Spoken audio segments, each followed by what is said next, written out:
Hello, and welcome to the Reality Podcast. This is a podcast for health professionals built by nurses. Now, generally, we're going to talk about innovation and what's happening in the world of healthcare.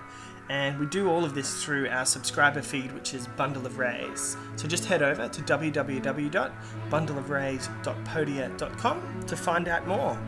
Otherwise, let's sit down, have a glass of wine or a coffee, and see where the conversation's going to take us this week.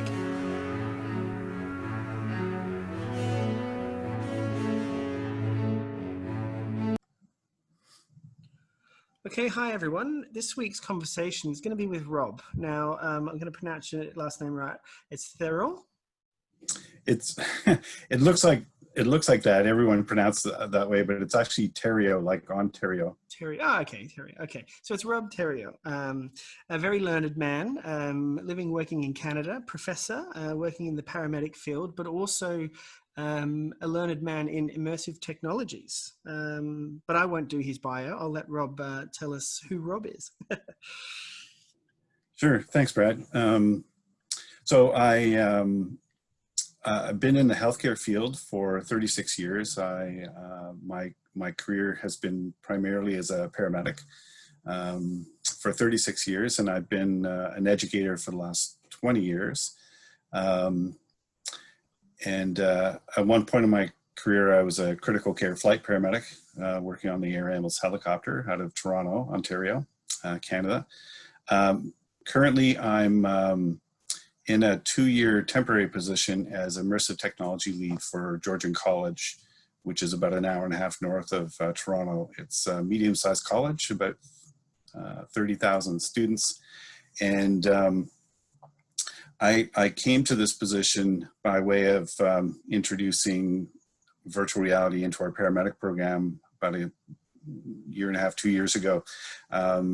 So we introduced patient simulation, empathy, and we explored a little bit of online learning using spatial networks or social VR platforms, and that led to a conversation with our president and vice president academic.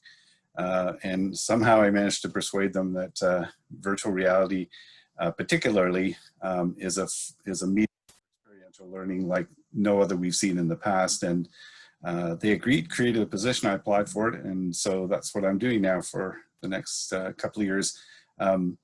Mostly I'm engaging faculty and programs across 7 campuses to see where virtual or augmented reality might be a good fit.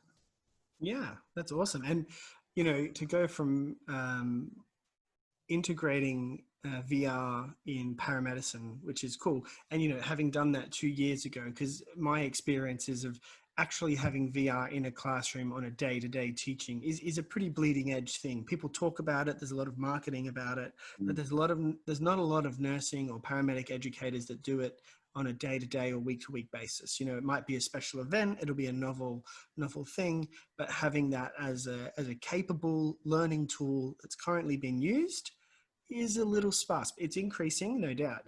So that's pretty cool that you've done that. But it would be a bit of an exaggeration to say we used it every day, but you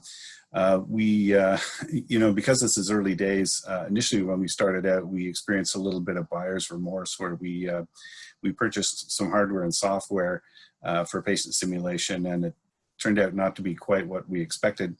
But we did end up using a particular software for triage at mass casualty incidents, and we used that for our second year paramedic students. But this coming semester, and I'm hoping to find out this week if we get funding, we're hoping to introduce advanced cardiac life support in virtual reality from a company called Health Scholars, where our advanced care paramedic students, our third-year paramedic students, will be essentially resuscitating patients in virtual reality.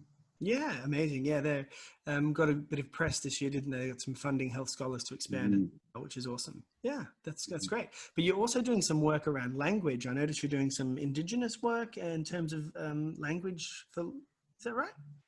Yep.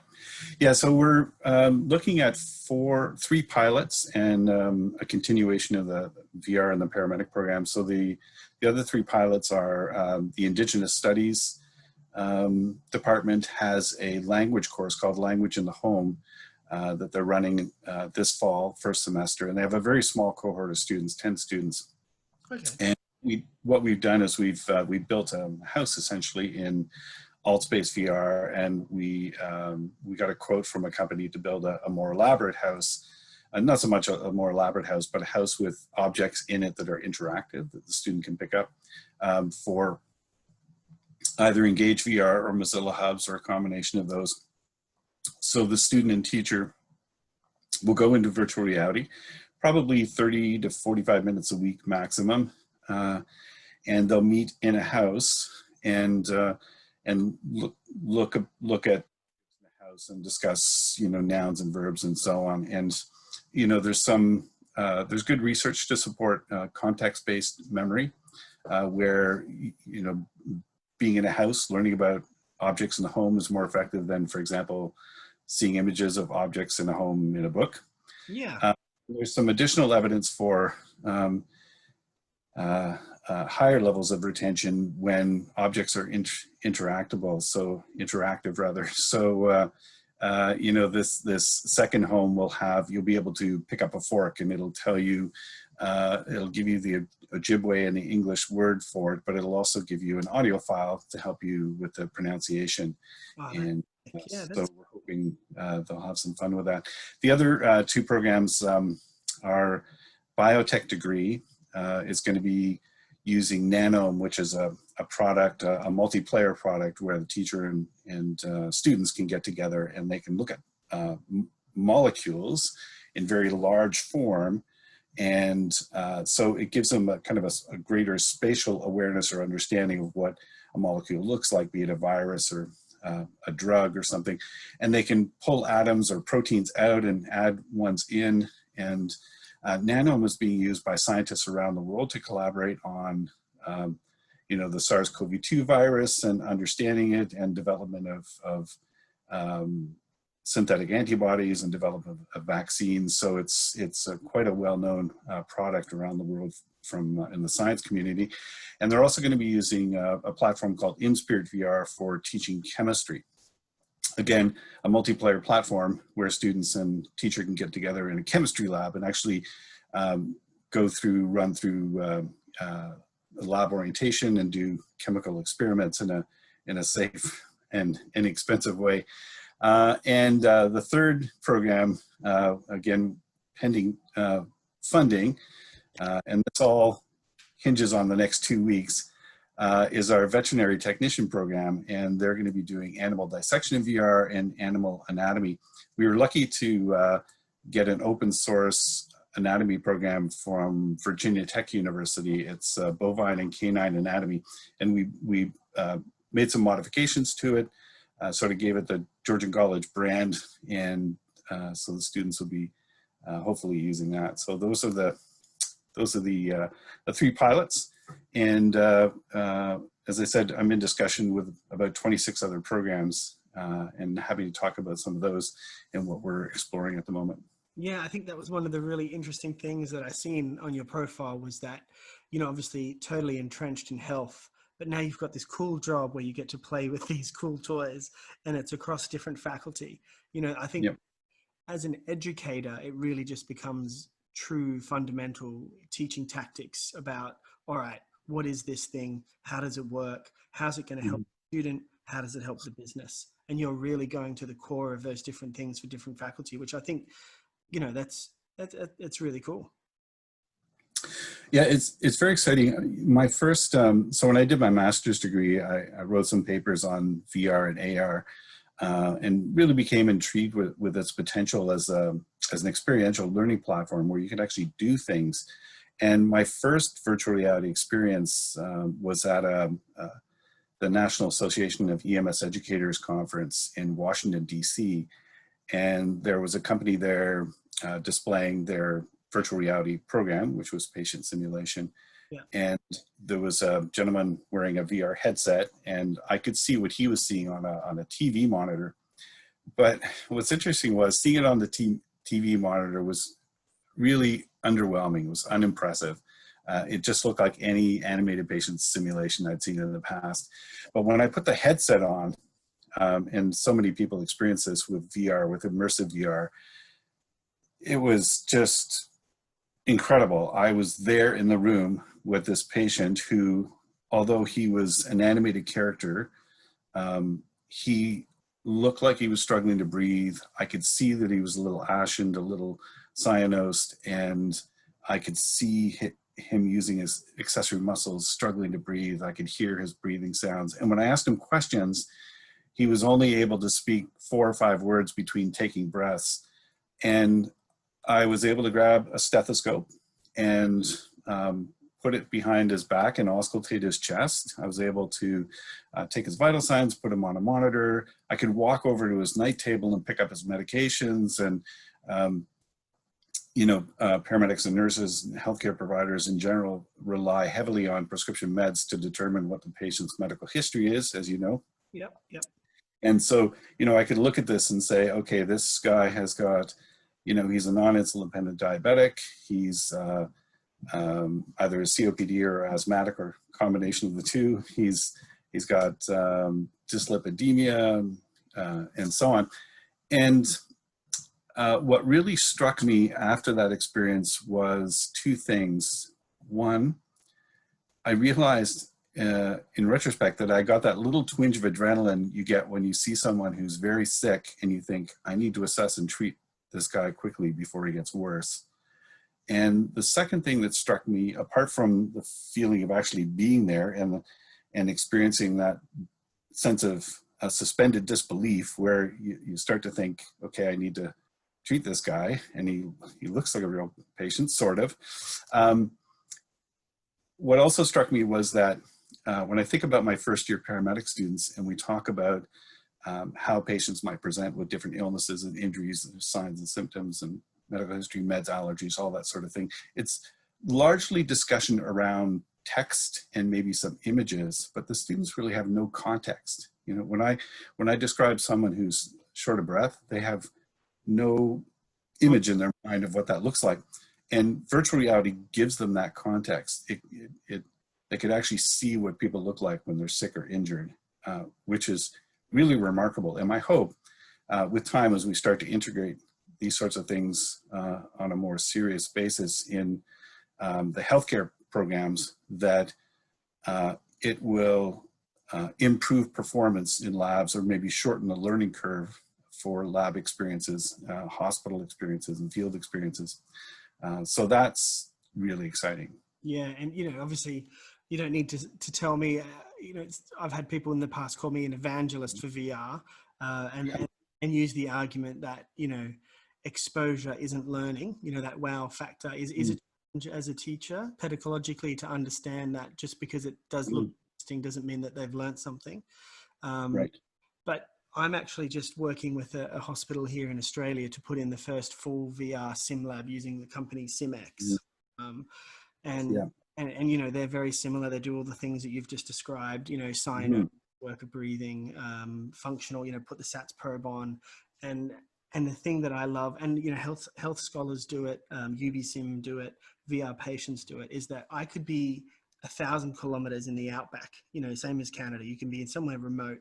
As long as you've got the internet, you put the headset on and you start treating a patient, and then somebody else logs in next to you. This is the real thing that I get excited about, is that you can have multiple people in a room who are from the other side of the world working on a patient and having teamwork, good communication, leadership components that you can all debrief with after. And you're doing it with a simple headset, and some of them, the cost is astronomically coming down very quickly. You look at some mannequins and you see that they're worth $50,000, and you start to think, hang on a minute, hang on. I know that a roller coaster in VR can make you feel sick. That's some people's first impressions, but this shit is really good. Like this, the clinical assessment process where you can even just listen to breath sounds or assess pulses. Out of the simulations, I find that taking chunks out of the simulation, not just the ALS components, just teaching breath sounds or teaching how to feel pulses, where the pulses are, like you can take that bit of software and take chunks out of that from a teaching perspective, which is super cool. And all of the companies, I think there's an EMS company. Is it VR Patients? You know, they also do a good job. Their avatars look super cool, and you know, all these companies have a relatively similar product these days. They all have their nuances like any other industry, but they're all delivering really high-end stuff at the moment, and it's yeah, it's pretty cool. And it's good to see people like you adopting it, which is great. Yeah, well, and educators should be skeptical. There's no question about it.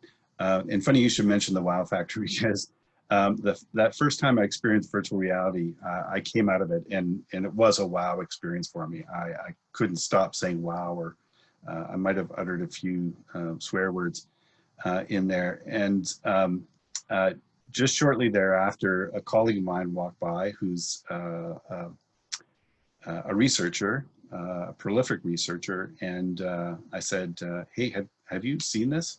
And he said, Rob, well, yeah, I've seen it. And I said, you don't seem too enthusiastic. And he said, well, once you get over the wow factor, you know, I'm not sure that it's a big deal. And I said, it's really about the wow factor. You know, it's not only about the wow factor, but it's about the fact that you can do things in virtual reality that you can't do in any other medium. And you know, you describe skills, and I sort of think of virtual reality experiences. We can talk a little bit about augmented reality separately, but I sort of think about virtual reality experiences as fitting into two broad categories. One is discrete skills. The other is scenarios that addresses higher order thinking. And in the discrete skills, you know, we have a little bit of research right now that's, you know, early proof of concept. For example, in 2020, there was a study published where a group of second-year medical students were randomized to learn a surgical procedure. So these were, you know, second-year students who have no surgical experience whatsoever, and it was a basic surgical procedure involving putting a pin in the tibia. They were randomized to either virtual reality or standard training, which presumably was sort of lecture and images and being shown equipment that they would need. And they found that the percentage of steps done correctly in the VR versus standard group was 63% versus 25%. And there was a much greater, higher knowledge retention of the equipment and the procedure by the VR group, 50% versus 11%. And that's pretty compelling. Now, you know, we need more research, obviously, but if, you know, nurses, physicians, paramedics, healthcare providers are able to go into virtual reality and do things with their hands and do them repeatedly in a way that they may not get the same opportunity to in the lab, for example, or may not get to do it as often, I really believe, and, you know, I think we still need to do some research on that. There's lots of low-hanging fruit for researchers. I really think that's going to translate into a shortened learning curve and improved performance in the labs. But the second category of virtual reality experiences, and a lot of companies are sort of targeting this second area of scenarios because you can market it not just to students, but you can market it to working physicians and nurses and respiratory therapists and so on, are the ones where you're doing full outpatient scenarios. And those are great because you're assessing patients, you're developing a differential diagnosis, narrowing it to a provisional diagnosis, making decisions about treatments, initiating treatments, and ultimately that has an effect on their outcome, either positive or negative, depending on, you know, whether you give the right drug, the right time, the right dose to the right person, the right route, etc. And that's very powerful from a development of your you know, critical thinking skills, your higher order thinking skills. And most of these programs, including the one you mentioned, SimX, comes with analytics at the end that gives you, you know, a description of what you did and the sequence in which you did it, and red flags, the things that you may have done incorrectly or too slowly or a little too quickly. And that's really interesting. I met with one of the co-founders of SimX, probably over 2 years ago, Tyler Andre. He's an emergency physician in Los Angeles. And I had my my HTC Vive headset on, and I was in my basement, and he was in his house in LA. And he ran me through 4 scenarios where I did the assessments and the treatments of the patients, and it was truly amazing. We did one scenario where we were up in the mountains, and there were a group of soldiers who were on a mission in the mountains, and I was the medic, and I had to assess this guy. And so I did an assessment and determined that this guy had high altitude pulmonary edema.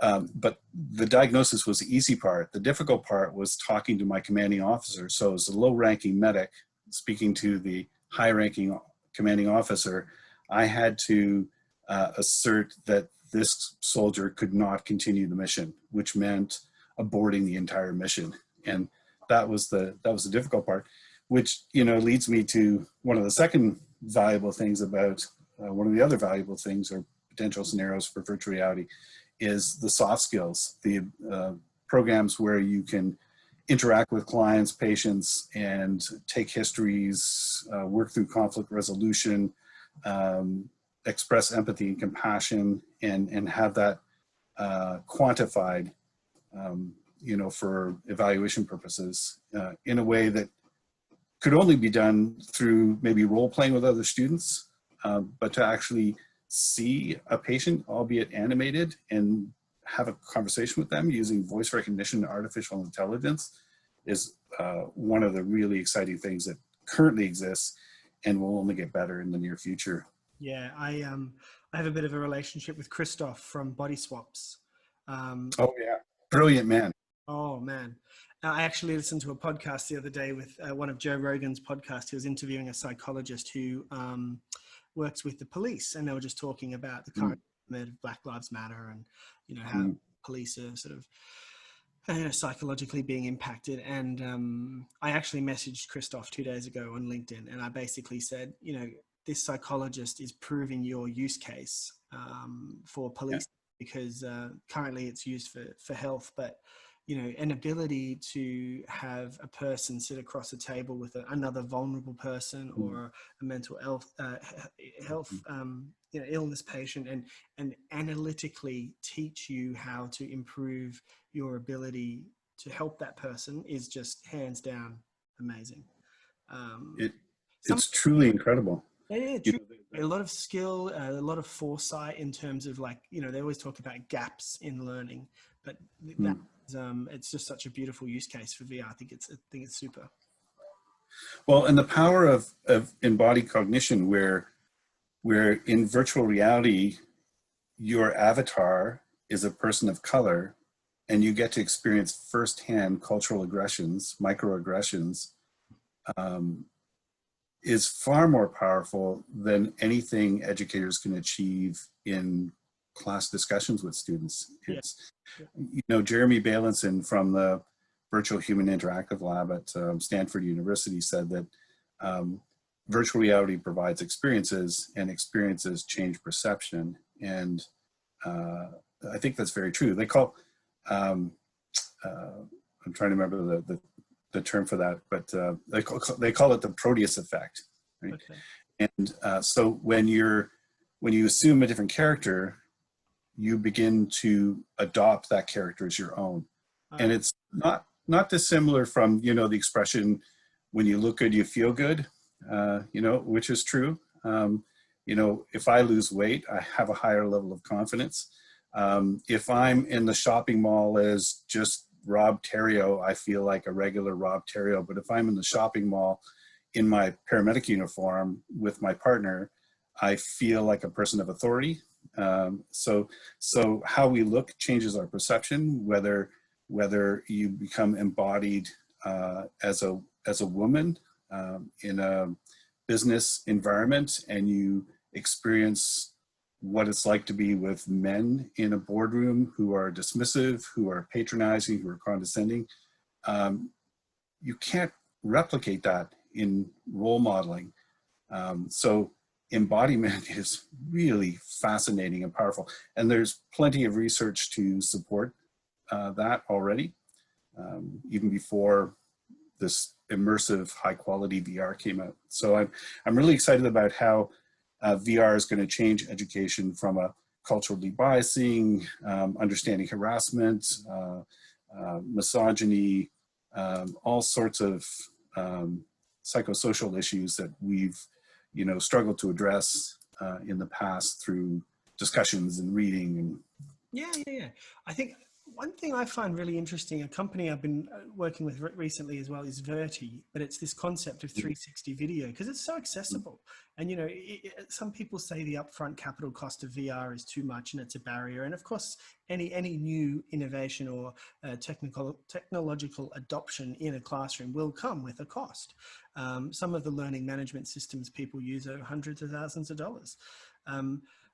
But if you just have a GoPro and you can film 360 video in a clinical setting, and away you go, the ability, probably not so much like body swaps where you have the full integration and body change, but you're a fly on the wall where you can have questions and integrated information into this environment that you're immersed in, and you can watch things like situational awareness or conflict resolution. And you're in that scenario. That's also quite powerful, but also it's also really approachable. Have you used much 360 video? We haven't used a lot of 360, but we're looking at 360 video for our VetTech program because the VetTech students may not, especially under current circumstances with COVID-19, they may not get much opportunity to see surgeries on animals. Yeah. I've been speaking with a veterinarian in our program about doing some 360 videos of surgeries. And this would give students, an immersive experience and be able to see a narrated surgery up close and personal like no other experience.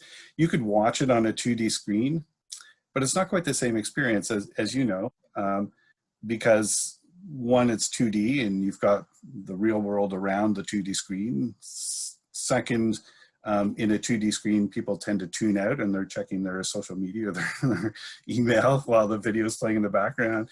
But with a headset, you're a captive audience. You've got nowhere else to go and nothing else to see. You can't multitask inside a virtual reality headset. And so I think, to that extent, it's you've got a captive audience, and that's fairly powerful. The trick is to keep it engaging and not make it excessively long so that people don't get fatigued from wearing the headset and just the heat of it and the weight of it. And exactly.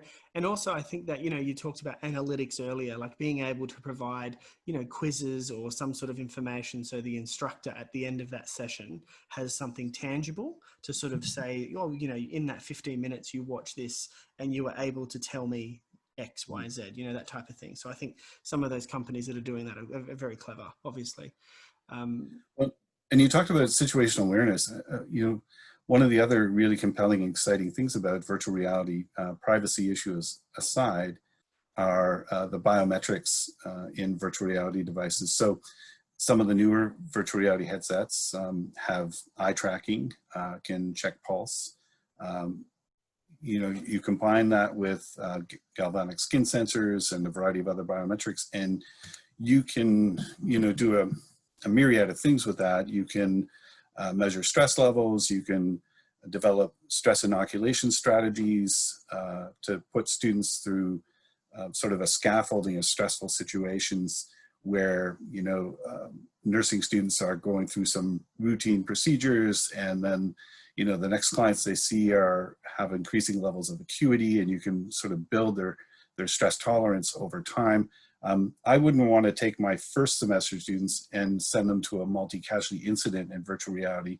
When I see it, it's fun, it's cool. I have no idea how it would affect my first students, my first year students. So it's only my fourth semester students who get that experience. But the other thing that's really interesting is the eye tracking piece where, if there are situations that require situational awareness, being aware of what your team is doing. So for example, you're in a cardiac resuscitation and you have to be able to notice that the person who's breathing for the patient is either hyperventilating the patient or hypoventilating the patient. The person who's doing chest compressions is doing compressions too slow, too fast, too shallow, maybe too deep.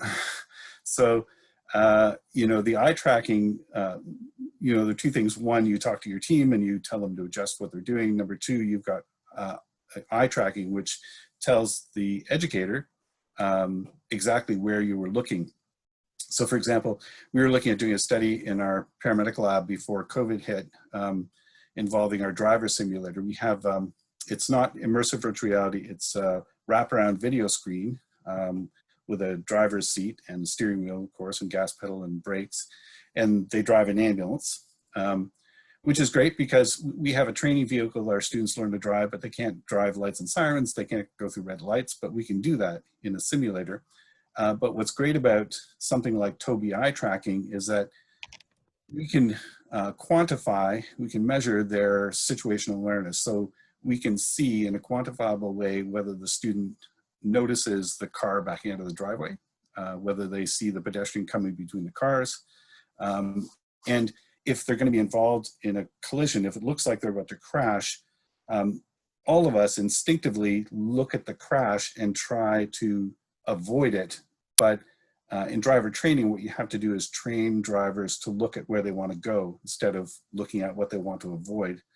And, you know, a student might say that they looked at where they want to go, but the eye tracking system doesn't lie. The eye tracking system tells us without a question that they actually looked where they wanted to go, as opposed to where they were trying to avoid. So, you know, all of that is really exciting for future education and training. Yeah, that's super. And I'm glad you brought that up because I'm literally just writing my proposal at the moment for my own PhD. And, you know, my supervisor, she's a bit of a, what's the word? She's a bit of a god in Australia for simulation-based training and nursing, professor down at the University of Melbourne. And, you know, the first thing that always comes is, what's your question? Like, oh shit, she's screwed me already. You know, this, you know, so, but essentially I'm looking at doing a PhD by publication. So I might do 6 or 7 papers and sort of examine best practices in VR at the moment, take a bit of a pulse across the industry. And one of the papers is sort of forward thinking about, all right, well, you know, this is what we're doing now. What should we be incorporating? And eye tracking and simulation is at the head of the game for that paper. And exactly what you were saying about being a team leader in advanced life support. What are you looking for? What are you looking at? And the power of eye tracking really is behavioral change. You know, that ability to show someone, this is what you were doing, you know, this is the process learning, but you were distracted with X, Y, Z, and, you know, and then through that and actually change their behaviors within the team, which is just so powerful. So I'm pretty excited about working towards that because that'll be a pretty seminal piece towards the end of the PhD, looking at, you know, by then, you know, if we think about how quick this technology is moving in this industry, if I think three years from now, if I start that paper, some of the headsets and capabilities are going to be pretty awesome. Yeah, and it's not just eye movement, it's pupillary dilation. So you can, you know, pupillary dilation and galvanic skin sensors, and those are all measures of stress levels. So yeah, it's incredible. Yeah, the wealth of research that's untapped for how that can be related for health-based training is just so, it's just a paucity around. But so we've talked a bit about VR 360, and we mentioned AR at the beginning of the game. So augmented reality, essentially the presence of reality either through a phone, a tablet, or glasses as in Magic Leap or some other product. There's multiple out there. And then putting digital information into the real world. Are you guys, you know, have you sort of explored that? We are a little bit, to a lesser extent.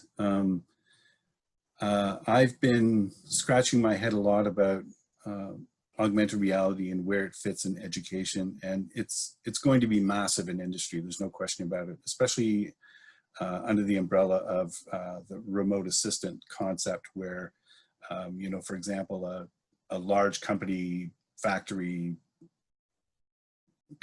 builds things purchases a robotic system or some kind of device, and it's been delivered there, and now something's gone wrong with it and you have to troubleshoot it. And you can put on a pair of augmented glasses, look at the panel, electronic panel, and someone from 3,000 kilometers away can see what you're seeing and give you instructions. And not only give you instructions, but draw arrows to what you need to do and move. And so the remote assistant concept is really interesting.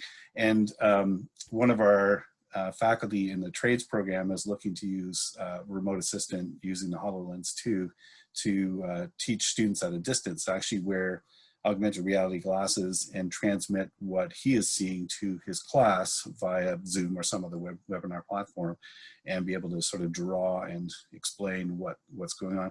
Now you could do that on a tablet or phone, but much easier with glasses. And I think the future is in glasses, not AR with phones or tablets. And so remote assisting is one potential. I've looked at some augmented reality patient simulations, and they were a little, on the one hand, they were very impressive in terms of the graphics that I saw, you know, where I could see a patient on a screen in front of me at, you know, a foot away or 2 feet away, which was, and the graphics were really impressive, and I could see a heart monitor and so on. But what I haven't seen so far in AR is solid pedagogy built into that, where you're not only, what I've seen so far is just passive lessons. You've got a COVID patient who presents, and a narrator is giving you a description, and here's the monitor, and then the narrator says the patient starts to deteriorate and you have to hit the next button, and you see, you know, how the patient looks at this point. And that was nice, but it was a passive lesson. So, you know, the feedback I've given to these companies is you need to build in an evaluation or testing process where, you know, it's okay to have passive lessons, but it needs to be interactive. The student needs to have agency. They need to be able to do things with their hands. They need to be able to, you know, interpret the ECG rhythm, apply oxygen in the appropriate dose, and so on. So I think it's got potential. What, you know, I see virtual reality as being a device that you would use at home for distance learning. I see augmented reality as potentially being one that you would use more in the classroom.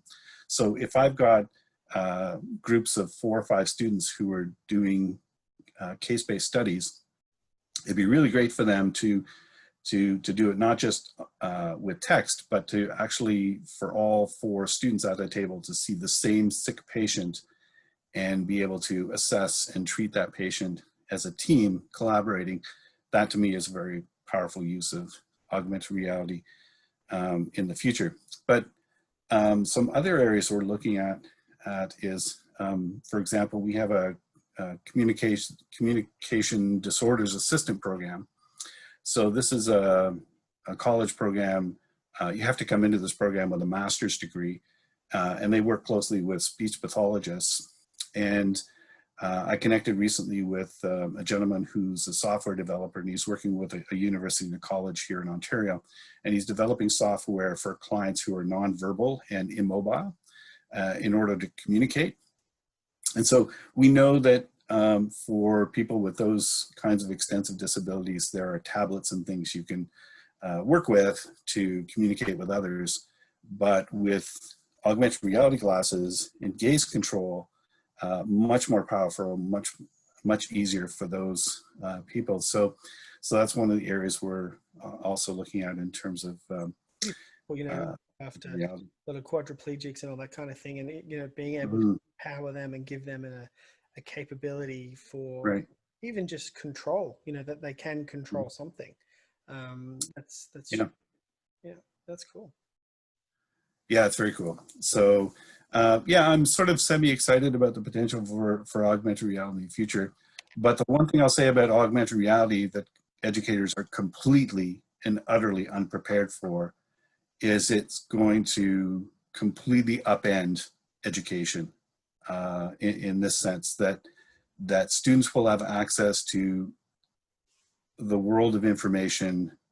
I won't say at their fingertips because it'll be in their sight, within their sight, and virtual reality glasses, or sorry, augmented reality glasses will become almost indistinguishable from regular glasses, and there'll be augmented reality glasses that are prescription glasses that students will need, and we already have augmented reality contact lenses in prototype, and those are going to continue to improve. So we think about summative assessments. Right now, when my students sit down for a test, I typically say to them, shut off your phone, put it away.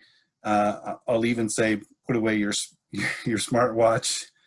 What am I going to say in 10 years from now? Put away your phone, your smartwatch, and close your eyes? Yeah. You know, we're not going to be able to test students anymore with multiple choice questions. It's just not going to work. We won't be able to test knowledge and comprehension. We're going to have to test higher order thinking, or maybe a combination of those two things. And we're going to have to assume that students are going to have access to that information within their field of vision. But the other issue we're going to have to deal with, and again, educators have not thought this through. I mean, I didn't really start thinking this through till 3 or 4 years ago when I started to learn about augmented reality, is the issue around equity. What's going to happen when, you know, student A says, you know, student B has better AR glasses than me, or student B has AR glasses and I don't, or student B has AR contact lenses and I don't. You know, I need to be accommodated. So we are completely unprepared for that change. And I think it might be a good thing that we're going to be forced into preparing for that. You know, we're handling the crisis now of emergency remote teaching, but AR is really going to upend education. And you know, as Stephen Wolfram said once on a TED Talk, why we teach complex math, basic arithmetic is good for students, but why we teach complex math was a mystery to him. When computers can do this work, why not teach students how to be creative with higher end math instead of getting them to memorize equations? I thought that was an interesting concept, and I think that's analogous to what AR is going to do for students in the very near future, probably less than 10 years. Yeah, it is fascinating because, you know, if you listen to Elon Musk, they're about to start testing Neuralink in October. Effectively, they're putting that AR glass as a microchip into a neuron. So he's effectively putting your ability to access Wikipedia from your person into your mind. So 10 years time, I dare say that maybe we don't even need glasses. But, you know. Yeah. Nuts. Yeah, or maybe 20, 30, 40 years, hard to say, right? We're always more optimistic than, but to your point, you know, educators like us sometimes hear that kind of information and think, oh no, what's going to happen to teachers? But those kinds of things will probably only address knowledge and comprehension. Well, knowledge, maybe not even comprehension, they'll address knowledge. So if you want to learn a new language, you'll take a pill, or you get close to some other computer, which will download the information in your brain to teach a language, to teach you a martial art or something. But the higher order thinking, the emotional intelligence, the metacognition, all of that stuff has to come from another person, at least within this century. So, you know, we'll still need educators, and that stuff, you know, the emotional intelligence, the metacognition, the higher order thinking, that stuff is going to become that much more critical, because when people have access to information very easily through a Neuralink or through, you know, AR glasses, it's easy to become arrogant and cocky, and we know that arrogance is the seed of demise, and if anything kills humans on this planet, it will be arrogance and greed.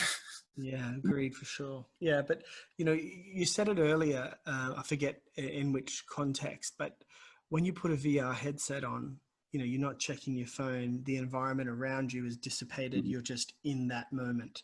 And that's one that I definitely preach when I'm speaking to people about VR, is that capability for you just to be in that moment, learning this thing right now is really valuable.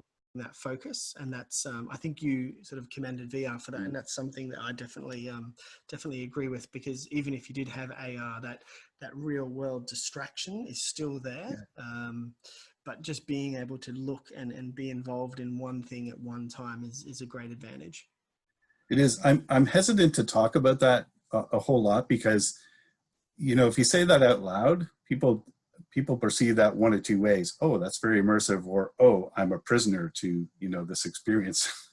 You know, and the last thing I want to convey to students is they might be locked into an experience and be a prisoner to it.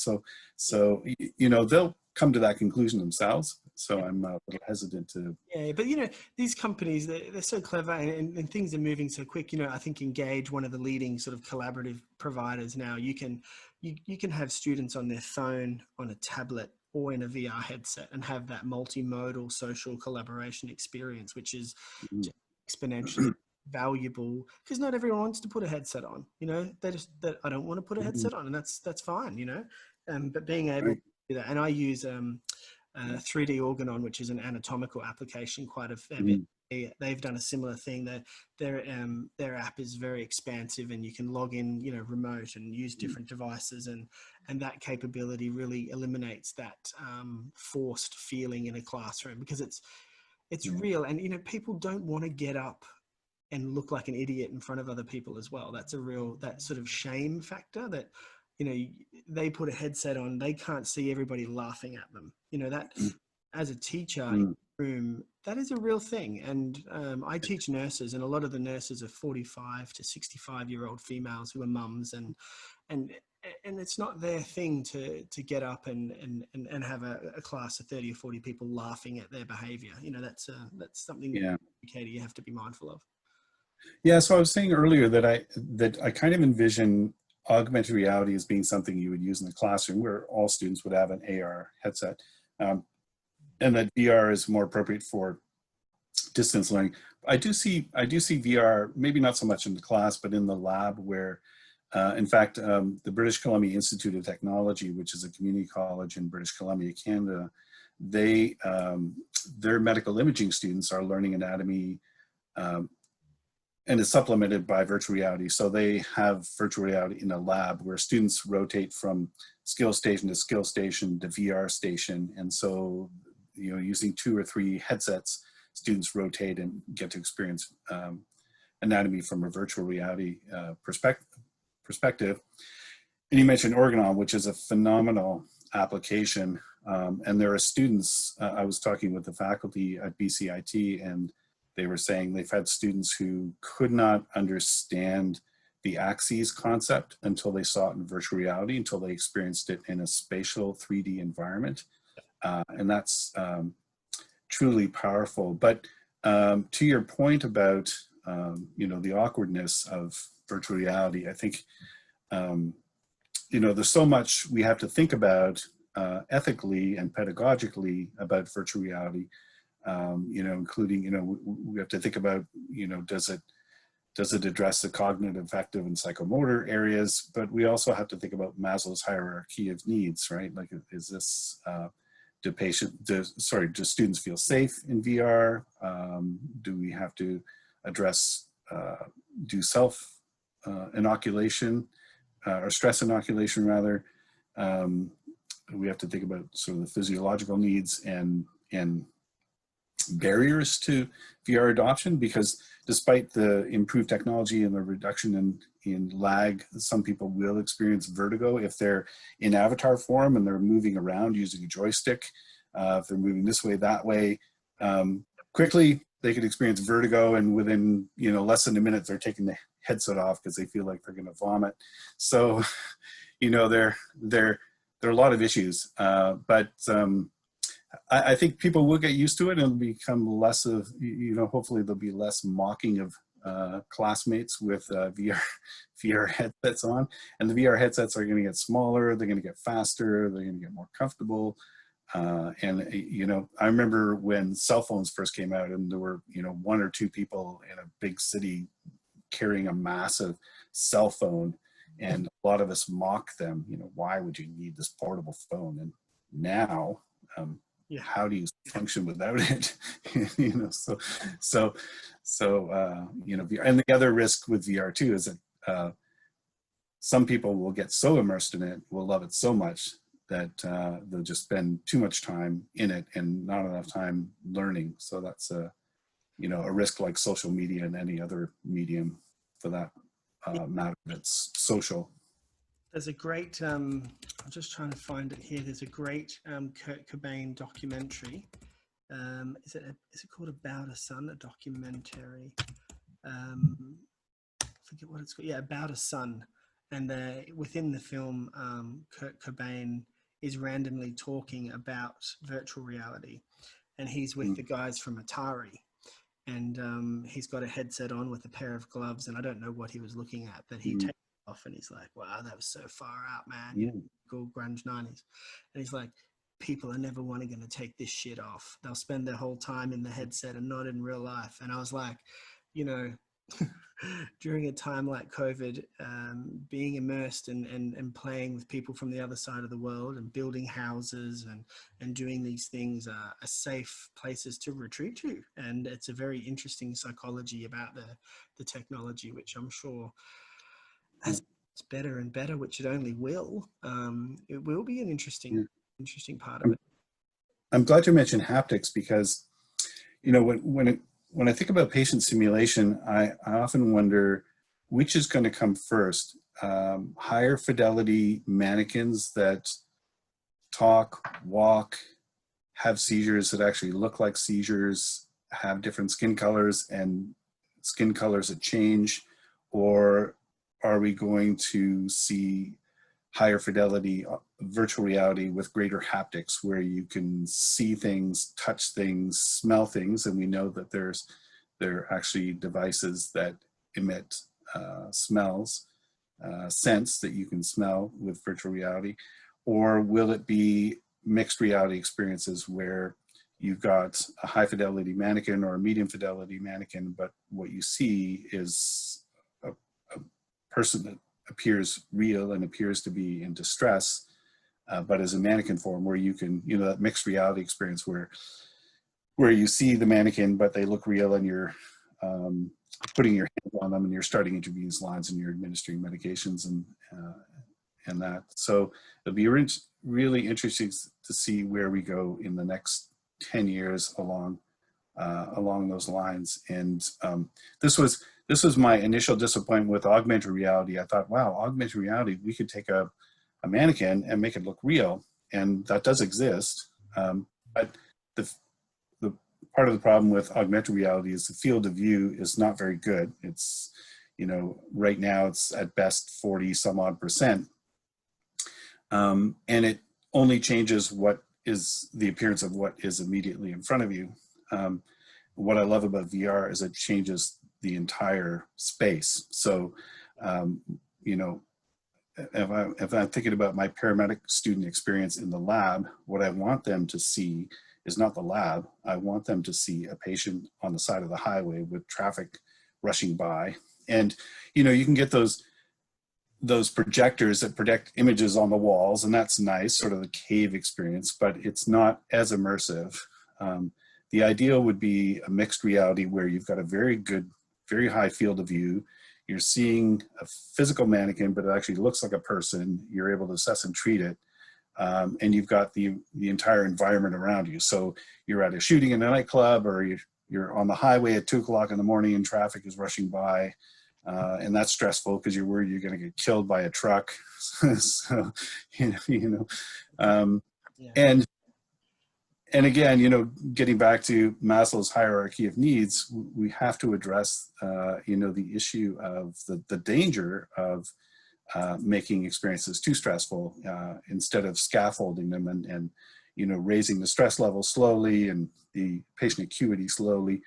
So they can become acclimatized to that situation. And, you know, I could go on. You know, there's virtual reality. There's a whole category of virtual reality for therapy, mental health, physical health, rehabilitation. But think about what we can do with virtual reality for acclimatization and preventative medicine. So to hopefully reduce the incidence of PTSD or cumulative stress disorder by scaffolding the stress level experiences to the point where nurses, physicians, paramedics, firefighters, police are better prepared for the field they're going to be going into and the things they're going to be seeing. Yeah, I did a blog post recently just through my business, and I talked about the career path for a nurse or a paramedic in the next couple of years. You know, I foresee that there'll be nurse practitioners that work in a hospital environment, maybe sourced out of the library, but that nurse is a specialist in VR therapies and VR training, and career will be built around helping doctors and medical teams understand how to best leverage the technology, do training, maintain the equipment, that kind of a role in a hospital Mhm. that's run probably out of a library, and then they facilitate the use of VR, which I think, maybe is a year away or 2 years away from some sort of forward-thinking hospital. Yeah, Yeah. I agree 100%. I've even been thinking about talking with the nursing faculty and our other healthcare provider faculty about developing a course in our continuing education department just to make healthcare providers aware of how virtual reality is going to be used for training, for education, for therapies, for rehab, for mental health, for mindfulness, and the list goes on and on and on. I think it's Yeah. going to be really interesting. And the other thing, just sort of to take a step forward from virtual and augmented reality, what the other thing that excites me is this concept of the metaverse. In virtual reality, we have a lot of single player experiences where you learn a skill by yourself in a headset, and that's great. And then there are multiplayer experiences, again, where you're learning a skill, maybe developing your higher order thinking skills, your situational awareness, your leadership skills. But ultimately, what I would love to see is a metaverse, which is a combination of social virtual reality and skills and higher order thinking, where, for example, a group of nursing students would go into a social VR platform. They would walk to their hospital, and they would go up to the second floor, and they would meet the night shift nurses who are going off shift. They would take a report. They would sort of, get their debriefing. They would go visit their patients. They would administer meds, go through the routine like a shift. It might be an hour, 2 hours, 3 hours. And maybe they would go off and socialize, or maybe they would have grand rounds and go around and see the patients with the other healthcare providers in this virtual hospital. With my paramedic students, in virtual reality, I would hop into the back of the ambulance. I would go to calls with them. They would do, make decisions around access and egress to the patient, what assessments to do, and so on. And as the educator, I would be the rumble strip. I would be the guide on the side. I would be the person who just watches them. And I might step in only subtly, briefly, maybe just to sort of whisper in one of the students' ears, "Did you ask about whether the pain radiates?" So that whole metaverse concept is exciting to me. And, maybe I'll be able to be an educator in the metaverse in my retirement. Yeah. That sounds awesome. And what you were just describing there, I usually use in my presentations. The Greeks used to sit on the steps, and there was an amphitheater, and a teacher would be in front of students, right? But what you're describing there now is that the actual role of a teacher in a classroom is different. And it's the first time it's different for thousands of years. And the transfer of knowledge is really changing. And that's why I'm doing a PhD in pedagogy, and all this talk around educators in VR is so important, because it's a bit of a experiment, because we don't know about knowledge retention properly. We need to work through all these fundamental features of education as we know it, as it evolves. I find is really fascinating. Yeah, I think the opportunity for constructivist learning for students is really exciting, and co-creation of knowledge between educator and students is exciting. And what's interesting in these early days, you mentioned Educators in VR, they're a phenomenal group, and I encourage educators to join their Facebook page. But a lot of education events that I see in virtual reality on AltSpace and Engage is someone giving a lecture with everyone on mute. And, I always say the quickest way to anesthetize your students is to give a lecture and put people on mute. We have to find a way to do less of that and more discussion, collaboration, brainstorming, those sorts of things in virtual reality. I attended an event yesterday where the speakers, although knowledgeable and interesting and engaging, they talked for a long time. And the best part of the event was after that was over and we got together in small groups of 3 or 4 and had discussions. That's where the learning and the engagement really happened. And so I think virtual reality is an opportunity to rethink the way we teach. The lecture is probably the lowest form of pedagogy. And now you can argue, you know, there are lectures and then there are lectures. You know, if you use the Socratic method and you're engaging your students, you know, more actively, great. If you're storytelling, giving them sort of context, that's, you know, a higher level of pedagogy, if you will. But ultimately, you know, you want students discussing, debating, challenging each other, collaborating, brainstorming. That's where the real learning happens. And more importantly, in VR, experiencing, doing. Yep. And that's where I think we need to go. When I look at, you know, how people have developed sort of classrooms in virtual reality, I see classrooms with chairs and desks. Get rid of the chairs and desks. We're in virtual reality. This is not real life. This is, you know, an opportunity to completely rethink the design and where people can and should be. I mean, there are platforms where you go in and the moderator actually has the power to put you in your seat and lock you into your seat. And as an adult, I find that infuriating. if you're gonna lock me in my seat, I'm leaving this event, you know, and put me on mute. It's like, yeah, it's interesting. And I think just for time purposes, I've got an ultimate question that I wanted to work towards, and we've already discussed it. But you know, I have a lot of people, and you probably have this as well, as they come up to you and, you know, what's happening in VR and how, you know, what can I do and how does it work at my university, or how can I use this in the hospital? mm-hmm. That essentially, that sort of capacity building for technology adoption, I find fascinating, because it's not just about innovation uptake and cultural nuances in an organization. It is about return of investment and the business, the end. Yep. So what is your thoughts about how the ecosystem of health, put doctors aside, because they have a lot more money than nurses and paramedics generally. Nurses have more money than paramedics, so. Okay, all right, yeah. So it's more, you know, I just find it really interesting, because I feel it's part of my position now to help the ecosystem. Yeah. We've already talked about all the different types of headsets and how some software doesn't work on this and on that, and what computers are required, and how you charge this, and, you know, what's the room scale, what's the architecture of the room, what's the Wi-Fi, you know. When you have an instructor who's already busy and then they're lumped with a new project to implement VR.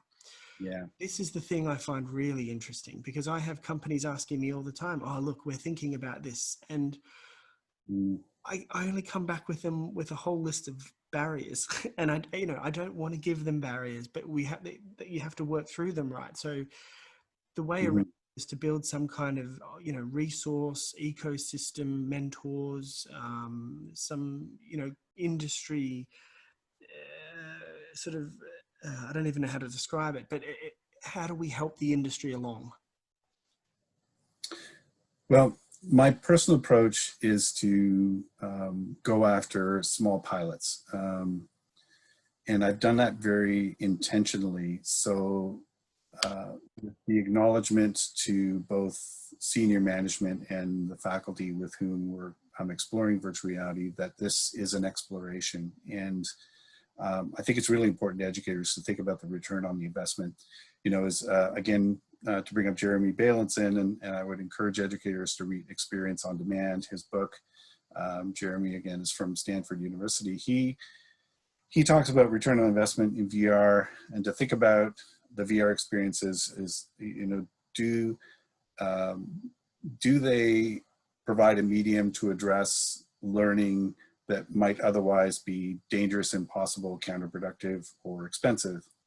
And so that's one way of, one sort of taxonomy to evaluate the return on investment for virtual reality. The other is to look at how many learning outcomes does it address. So, you know, I'll give you an example. We have a virtual reality software that's, I mentioned earlier, it's a multi-casualty incident where students learn to triage, and it's not too expensive, but pricey enough. and on the one side, it only addresses a single learning outcome in one course, which on the one hand, you would think not a very good return on investment, but on the other hand, it's a very difficult learning outcome to address otherwise. We do mock disasters once a year with multi-cat incidents, but it takes months to prep for it. We have to moulage student volunteers who are patients. We have to notify the local dispatch centers for fire, police, and paramedics that we're running a mock disaster at the school. So if they get 911 calls for bodies laying on the on the property, they know it's our mock disaster. It's not a real incident. It's a lot of work. So, you know, VR is a good solution. On the other hand, you know, we looked at a program that used voice recognition, artificial intelligence to enable nurses and paramedics to take a history, which is great. It was a little on the pricey side. But there were only, you know, 6 scenarios, and it was cost prohibitive to address maybe 1 or 2 or 3 learning outcomes out of 1 course out of 30. So I think you have to look at learning objectives. I think you have to look at the overall cost. You know, something like SimX, they have a lot of scenarios. So the return on investment is quite good for a platform of that size. But again, I you know, think educators are right to be skeptical about what VR provides. Does it, you know, if you can experience empathy or sort of achieve empathy and learn perspective through embodied cognition, that's powerful, and that's something you wouldn't be able to do otherwise. Our power engineering students are looking at adopting virtual reality for some of their training, and the real training on real machinery is extraordinarily expensive. Learning how to maintain a wind turbine is not only expensive and difficult to achieve because of travel and so on and so forth, but also fairly dangerous. So that's another example. Excuse me. Resuscitating patients is dangerous by the very nature that, you know, you could kill someone if you give them the wrong drug, the wrong dose, or you know, you miss something that's critical. So VR can, you know, give you the ability to practice those scenarios more often than you might otherwise in the lab. You know, for example, my paramedic students, they do role play in the lab, and they might get to play the lead paramedic role in 1 semester, maybe 10, 12 times if they're lucky, but in VR they can do it 40, 50 times. Yeah. You know, remains to be seen whether that's going to translate to shorter learning curve, improved performance. We'll see. We'll do some research around that. And so there's a great deal to think about. And you know, I believe in small pilots, small cohorts, exploration. I also don't buy the argument that, oh, we should just wait until the technology improves or the content improves. To me, that's just paralysis from analysis. Yeah. And you know, you don't, you know, I'm like you. I want to move forward and explore it now. And it's critically important for educators to explore VR now for 2 reasons. One, so we have a understanding of how impactful this might be for learners. And number 2, we want to engage developers of virtual reality so that it has some solid pedagogy in it, because a lot of developers of VR experiences, and I've spoken to probably a couple hundred or more around the world, as you have, they don't understand, you know, some of them don't have instructional designers working with them, and if they do, I'm not sure what they're doing. Yeah. And, you know, they don't, you know, only a few of them, handful of them seem to have a good understanding of pedagogy. And you know, how learning actually happens. So I think it's important to jump in, you know, really toes in. Interprofessional mix, you know, where you've got this different array of industries coming together for one solution, which provides that challenge. But we might have to finish up there, Rob. Thanks for your time, mate. I'd probably talk to you for another couple of hours, but Pleasure. It's midnight here in Brisbane at the minute, and I know my son's probably going to wake up at 4 or 4:30. Yeah. So. Yeah, my 19-year-old goes out with her friends at 5 a.m. to catch the sunrise. So it's yeah. it's reliving her toddlerhood all over again. Yeah, right. And just Yes. tiptoeing out of there, and she can get a coffee takeaway, I think. Oh no, there's no tiptoeing. You know, the garage door goes open and the bicycle comes out, and there's lots of around. You know. All right, mate. Well, I really appreciate your time. It's been a great chat. And if Thank anyone you. who's listening has any details or has any questions for Rob, then just come through us and we can contact him and follow up further. But good. Yeah. You got a bit of a mission ahead of you. It sounds like you're doing a good job. It's you know, I've been in the healthcare business for a long time, and it's really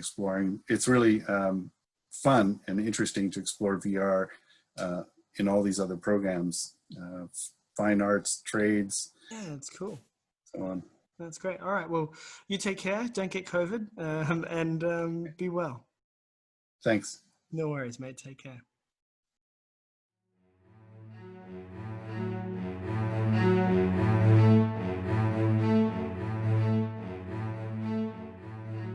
Well, that's it for another week. We hope you enjoyed our podcast.